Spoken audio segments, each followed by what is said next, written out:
Ito po ang ating napakagandang Africa multifunctional 5-in-1 high chair, low chair, bed, yan, manual rocker, and then changing diaper. So ito po yung latest version ng multifunctional. Ang brand new price po nito, para may idea po kayo, is nasa 20,000, pero we're selling this as low from the brand new price. This already washed also and ready to use na po. Okay? So ito po yung details po niya one by one. So ito yung setup niya kapag naka high chair. Ayan, so kompleto po ito, may extra pad na po siya. Ayan yung mga extra pad pa, mga harness pad po niya. Belt lock, wala po siyang putol. Press natin dito, ayan. Okay. Ayan. Next natin yung table niya. So pe-press dito sa pinakatenga niya. Ayan. Tagalin mo, tagalin mo. So adjustable siya. Adjust mo natin. Ayan. Okay. Ayan. Ayan. Ito yung pinakasagad niya, pang mga 6 months.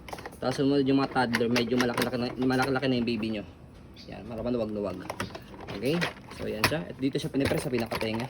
Africa, ang ganda. Kita-kita nyo naman kung halos bago pa yun, no? Yan. Kaya jackpot ang makakuha po nito.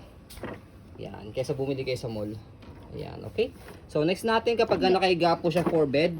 So dito sa likod siya pinipress. Mamaya papakita po namin sa inyo. Ayan.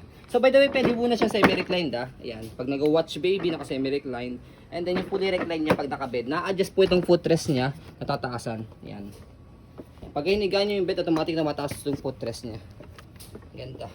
Wala po itong faded, wala siyang discoloration. Wala bang himulmul? Yeah, wala siyang himulmul. Okay. So next natin, ayan. Sa harapan, sa baba mo, sa baba. Pakita mo sa baba. Ayan. So yung gulong niya by twos. May stopper lahat eh. May stopper yan. So next natin sa side ng body frame. So sa maselang seller, pwede po ito sa mga masiselang mga buyers. Ayan. So sa likod, yes, ayan. Okay. So pakita mo muna yung kanyang gulong. Ganda pa. Tapos yung stopper itong kulay puti.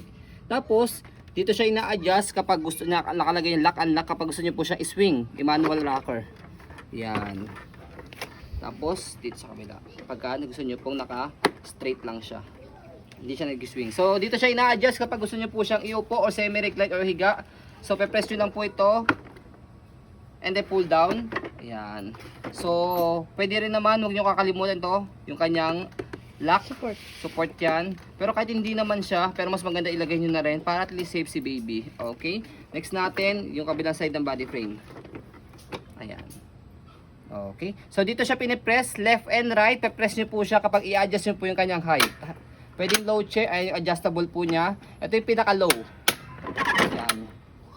Parang floor chair na siya. Okay, next natin. Ito yung sumunod. Ito yung pinaka mataas. Pwede mong dalhin sa banyo, sa kusina, sa Yan. baby. Yan. Kaya sa banyo to. Yes, tutulak mo lang siyang ganyan. Kung meron nga rito kung meron nga ditong hawakan, pwede siyang stroller. Ayan. Napagkakamalan nga to yung stroller eh. Yes. Ng mga nag-inquire. So, jackpot ang makakuha nito, to be honest lang po. Ayan, ang kapal ng pad po niya. Magkano lang yan? So, ayan po, so you can see, very details po kami sa pong pag-video kasi ang aming shop policy, no refund, no exchange, what you see is what you get. So, ayan po, maraming salamat. Have a nice day and God bless po.